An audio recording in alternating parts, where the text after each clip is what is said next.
যারা নতুন জ্যোতিষশাস্ত্র শিখছেন তাদের উদ্দেশ্যে বলি,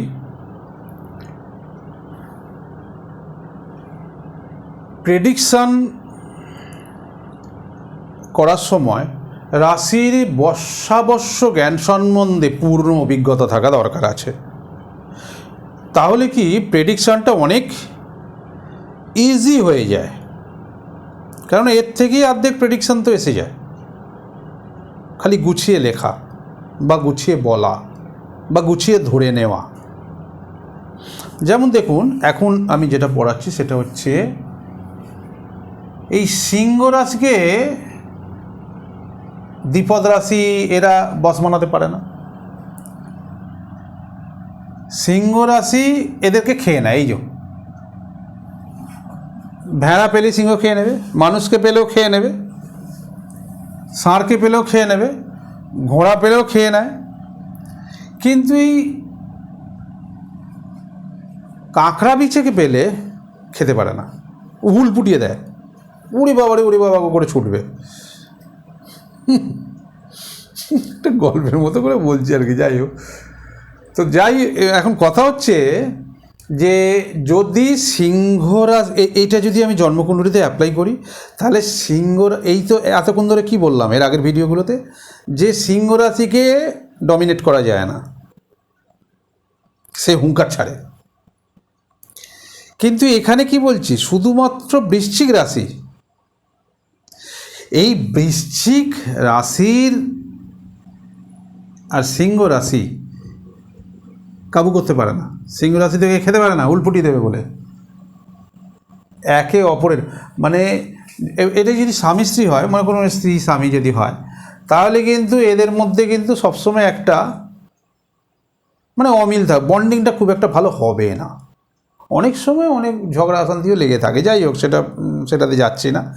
আমি বলছি শুদ্ধ ভাষায়, সেটা হচ্ছে বন্ডিংটা ভালো হবে না।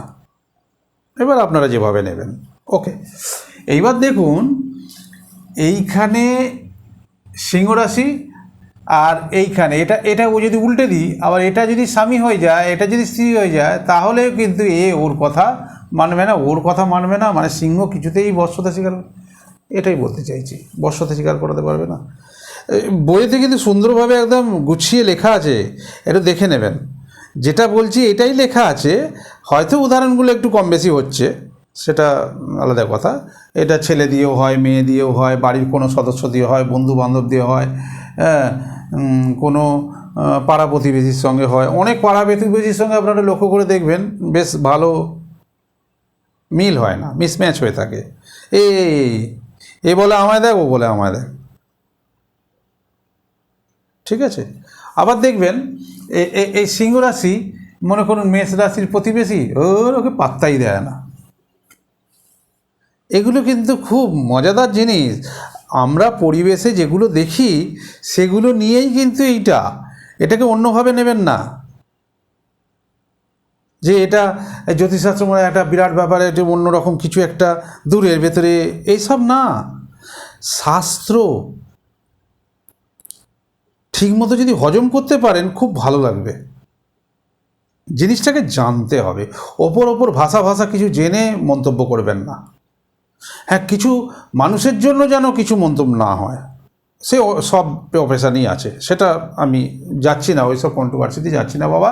এক্ষুনি আবার গণ্ডগোল, তাহলে পড়ানোটাই গণ্ডগোল হয়ে যাবে। শুধু চেষ্টা করুন, আমি শেখাচ্ছি, আপনারা কত ইজিভাবে শিখতে পারেন, এইটাকে খালি লক্ষ্য রাখবেন, আর কিছু নয়। কোনো বুদ্ধি ধরবেন না, তাহলে শেখাটা হবে না।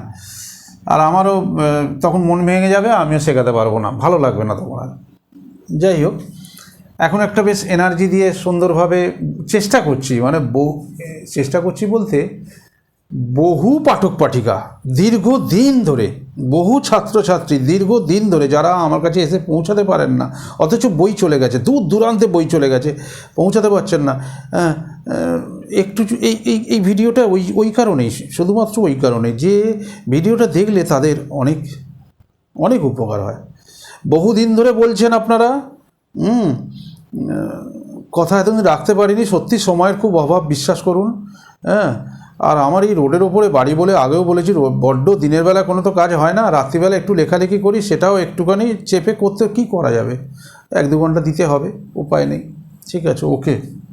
হ্যাঁ, একটু দেখুন তাহলে এই জিনিসগুলো একটু, যদি কোনো জায়গায় বুঝতে অসুবিধা হয় না, তাহলে বই থাকলে অসুবিধা হবে না, তবুও যদি অসুবিধা হয় 1-2 হয়তো প্রশ্ন থাকতে পারে, খাতার পেছনে লিখে রাখুন প্রশ্নগুলো, দুমদাম করে ফেলবেন না। আগে ভিডিও দেখুন, অন্তত কি হবে আমি এখনও জানি না, মোটামুটি 500-1000 খানা ভিডিও দেখুন, 1000টা ভিডিও দেখুন, তারপরে প্রশ্ন আসবেন, তার মধ্যে দেখবেন আপনার উত্তর 90% পেয়ে গেছেন। কতটা করতে পারবো জানি না, মোটামুটি একটা বললাম, শেষ হবে না। আচ্ছা, তাহলে এইটা, তবে ভিডিও কিন্তু একটাও ছাড়বেন না, আমি বারবার বলছি, ভিডিও একটাও ছাড়বেন না। আর ওইটা বারবার বলতে ভুলে যাই, লাইক করে দেবেন, শেয়ার করে দেবেন, সাবস্ক্রাইব করে দেবেন, তাহলে যে ভিডিওটা দেবো সঙ্গে সঙ্গে আপনারা পেয়ে যাবেন। হ্যাঁ, আর প্রতিটা ভিডিও দেখবেন, সিরিয়ালি দেখবেন। আর এই যে 3 নম্বর বইয়ে 59-60 নম্বর পাতা থেকে এইটা বললাম, হ্যাঁ 59-60, হ্যাঁ 59-60 থেকে বললাম। আচ্ছা, বইটা আপনাদের একটু দেখিয়ে দিই, এটা হচ্ছে এডিএন পদ্ধতিতে ভাগ্য বিচার, প্রথম খণ্ড, লেখকের 3 নম্বর বই। অন ক্যামেরায় পড়াতে অনেক অসুবিধা, যাই হোক একটু এদিক ওদিক হলে একটু মার্জনা করে নেবেন আর কি। তো ব্যাপার হচ্ছে যে এই সব পেজ নাম্বার নাম্বার সব দেখে দেখে বলতে হচ্ছে, তো নাহলে অসুবিধা হচ্ছে না। আচ্ছা দেখুন, নাহলে আপনারা বই খুলবেন এক জায়গায় আর ভিডিও দেখবেন আরেক জায়গায়, তখন আবার কেলেঙ্কারি হয়ে যাবে, সেটা আবার বড় কেলেঙ্কারি, খুঁজবেন ওখানে হাতড়াবেন, এ বাবা কী রে বাবা, স্বাভাবিক। ওই জন্য একটুখানি দেখে দেখে আমাকে সব বলতে হচ্ছে, এইটাই সমস্যা, আর কিছু নয়। আচ্ছা, তাহলে রাখলাম, ভালো থাকবেন, নমস্কার, সপরিবারে ভালো থাকবেন।